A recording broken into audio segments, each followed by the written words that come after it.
অর্জুনের সাথে ওখানে এসে যায়। হ্যাঁ, আরে মরে গেলাম রে, দেখো এর সাহস। এর মধ্যে পূজা কমলার চুল মুঠি করে ধরে নেয়।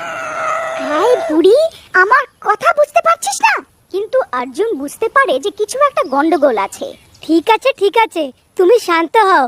তুমি এত ভালো, আমায় বলো কি চাই তোমার। তারপর পূজা কমলাকে ছেড়ে দেয়।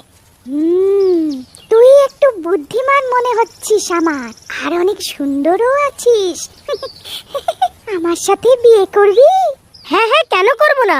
আমার তো তোমায় আগের থেকেই অনেক পছন্দ, কিন্তু তোমাকেও আমার কথা মানতে হবে। ঠিক আছে, কিন্তু আমার খুব খিদে পেয়েছে, আগে আমাকে মুরগি খাইয়ে দে, মুরগি। ঠিক আছে, যাও তৈরি হয়ে নাও আর চলো আমার সঙ্গে।